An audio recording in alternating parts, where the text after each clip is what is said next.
Rally चल रही है, कोरोना भी अपनी लास्ट स्टेज पे है, कोरोना के भी केस बढ़ते जा रहे हैं, और इसी के साथ क्या यहाँ पर कोरोना के दौरान यहाँ पर रैली करना जायज़ है? देखिए, कोरोना में राजस्थान सबसे अव्वल रहा है। माननीय मुख्यमंत्री अशोक जी गहलोत ने इंडिया ने वर्ल्ड लेवल पे एक रोल मॉडल पेश किया है, तो निश्चित रूप से उनको भी इस चीज़ की जानकारी होगी कि अभी क्या परिस्थितियां हैं और हम उससे कैसे निपट सकते हैं। बिना इसके इतने वो असंवेदनशील नहीं है कि ये रैली कर देंगे, तो निश्चित रूप से उन्होंने इसके बारे में सोचा होगा। और जहाँ तक इस रैली की बात है, महंगाई इस कदर बढ़ रही है, कोई बोलने वाला नहीं है, खास करके आपका मीडिया तो कुछ बोलता नहीं है। 350 का 1000 रुपये हो गया, लेकिन कोई बोलने वाला नहीं। तो कोई तो उसके लिए बोलने वाला चाहिए, या देश ऐसे लुटता रहेगा। इसलिए ज़रूरी था आम जनता के लिए कोई ना कोई आगे आए, और कांग्रेस आगे आई है और पूरे राष्ट्रीय स्तर पर आई है। और जहाँ तक कोरोना की बात है, माननीय मुख्यमंत्री जी पे पूरे राजस्थान को भरोसा है, जनता को भरोसा है कि हम उसको निपट लेंगे। जैसे अभी अपन बात कर लेते हैं, आपकी जो कांग्रेस जो पार्टी है, उन्होंने दिल्ली में रैली करने का निर्णय लिया था, लेकिन कहीं ना कहीं उनको अनुमति नहीं मिल पाई, तो इसको लेकर आपका क्या कहना है? देखिए, हो सकता है उस टाइम किसान आंदोलन भी चल रहा था, हो सकता है उसकी वजह से दो चीज़ें एक साथ हो जाए, माहौल बिगड़ जाए। हो सकता है कानून अपनी जगह अपनी व्यवस्थाएं देखता है। ऐसा तो है नहीं कि यहाँ पे भी सरकार ने अनुमति लेके ही किया है, वो भी कहीं ना कहीं से अनुमति मिली है। कोर्ट की सबकी रजामंदी, कोर्ट यहाँ पे भी रोक लगा सकती थी, लेकिन कोर्ट को भी लगा होगा कि ये लोग और सरकार इस स्थिति से निपटने में सक्षम होंगे, इसलिए ये मार्ग।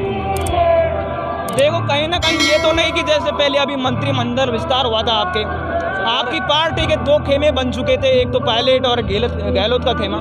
कहीं ना कहीं आपने आला कमान का ये तो वो नहीं है कि एक ही स्टेज पे लाने के लिए ये रैली राजस्थान में की गई है। देखिए, पायलट साहब खुद कह चुके हमारे कोई खेमा नहीं है, गहलोत साहब कह चुके हमारे यहाँ कोई खेमा नहीं है। जब कार्यकर्ता है कि नेता है कि, तो फिर खेमा कौन सा?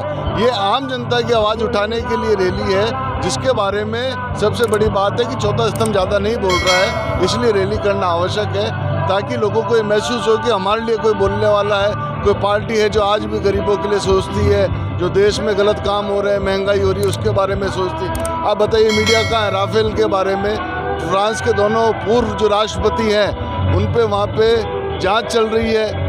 वहाँ की जो संस्था है, उसने सदन में ये उनका जो जैसे अपना संसद है, वैसे उनकी संसद में लिखित में दिया है कि साहब, अगर भारत सरकार ने कहा कि हम ये सौदा रद्द कर देंगे अगर आपने अंबानी को नहीं दिया, तो ये कहीं मीडिया में नहीं आ रहा है। तो देश को चारों तरफ से लूटा जा रहा है, उस पर महंगाई बढ़ती जा रही है। इसलिए कांग्रेस का आगे आना वाजिब था, और नेताओं का धन्यवाद है कि किसी ने गरीबों की आवाज़ उठाई। जी, ये रैली के बाद में आपको लग रहा है कि आपको इसका फ़ायदा मिलेगा? इतनी बड़ी रैली कर रहे हैं, लाखों की संख्या में लोग आए हुए हैं, बड़े बड़े जाम लग रहे हैं, दिल्ली रोड जाम पड़ा है पूरा, तो इससे क्या आपको फ़ायदा मिलेगा? देखिए, लोग आए हैं, इसका मतलब सबसे पहली बात है कि लोग इस रैली के समर्थन में थे, महंगाई के खिलाफ थे।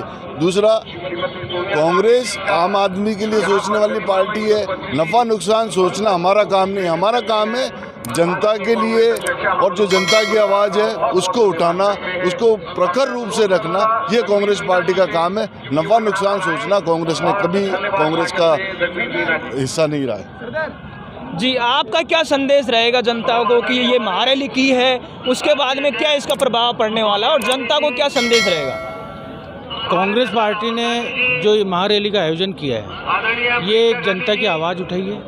विपक्ष की भूमिका कांग्रेस को निभाना है, तो उसके लिए कांग्रेस ने महारैली का आयोजन किया है, और दिल्ली की बजाय जयपुर में इस रैली को आयोजन करके विपक्ष को, दिल्ली सरकार को कांग्रेस पार्टी ने बताना चाहा कि आज देश की जनता त्रस्त है, इस महंगाई को कम करना पड़ेगा।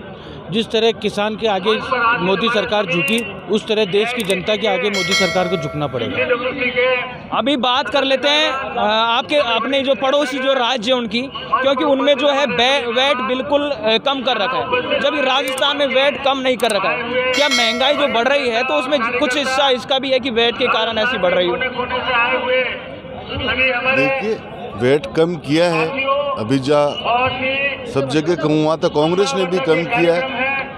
कई जगह ट्रांसपोर्टेशन का भी होता है। ऐसा होता है हरियाणा में, वहाँ पे वैसे रेट पेट्रोल की कम होगी, हमारे यहाँ वैसे 4-5 रुपये ज़्यादा होगी, तो नेचुरली 10 रुपये ज़्यादा होगा।